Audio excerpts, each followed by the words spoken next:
ये दोस्तों जनाब इतने होटल कैफे वगैरह इन पे समोसे पकौड़े ठंडा पानी ठंड तो वैसे बहुत साव कड़क है। अच्छा जी ग्रुप्स के लिए स्पेशल डिस्काउंट है यहाँ पर।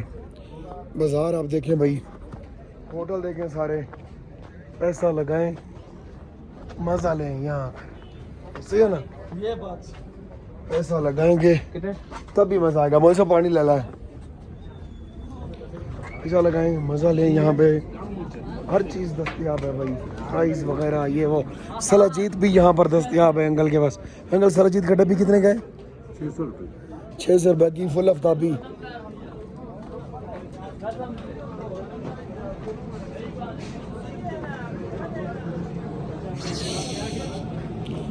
चाह पी लेने दो इन्हें अब बस।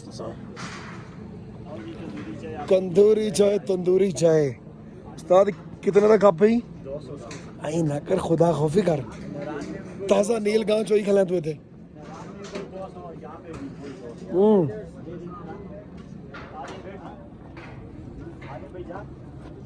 फहद साहब जनाब बना रहे हैं सेल्फियां, इतने फुल माहौल चेक करते पे, पानी आ जाता है फिर अगे चलते हैं आप अगले पास इंशाल्लाह।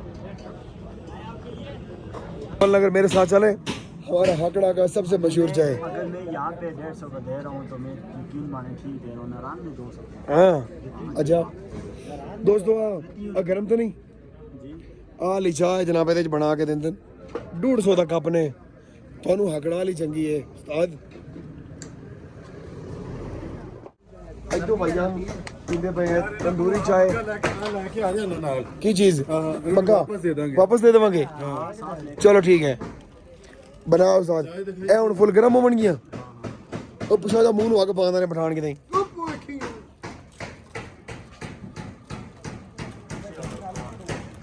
नहीं अच्छी रहने चला माहौल यार फुल चला यकदम बबू कर दे नहीं दोबारा तीली ला भाई। चल ला यार तीली ला इसनू।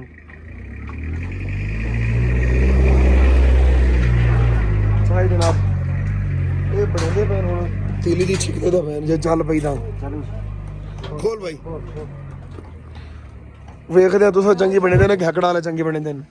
ओहो क्या बात, चेक करते देख रहे भी हाकड़ा का चाय अच्छा है या इन्हें दी चाह चंगी है भाई।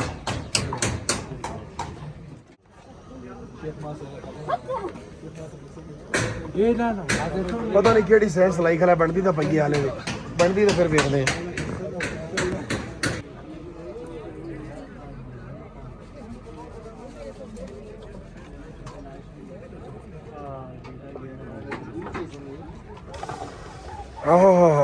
अच्छा ए साइंस है बस आ सारा काम ने भांडा तत्ता करते भाई साढ़ दे दिन चाह बन गई सारी या फिल्म में और कुछ नहीं।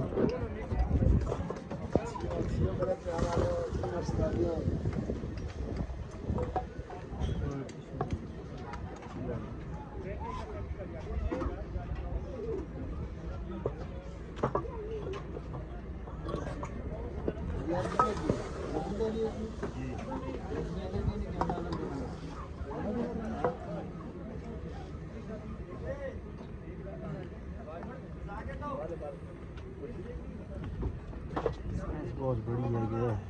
हाँ कौड़ी ना कर दे सारी नहीं वो तो गल ठीक है।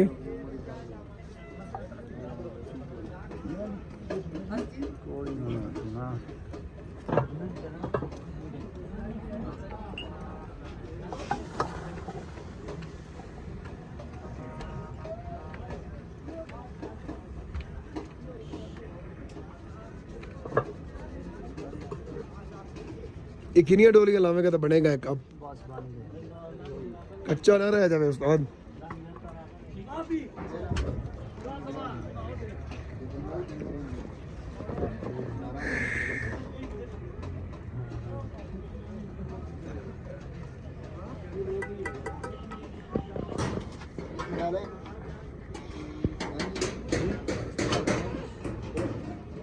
वापस सारे टिश्यू लपेट दे मेरी उंगलियां ना सड़ जाऊं।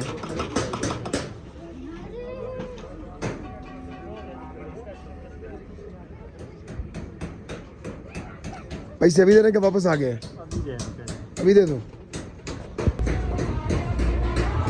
और ये सब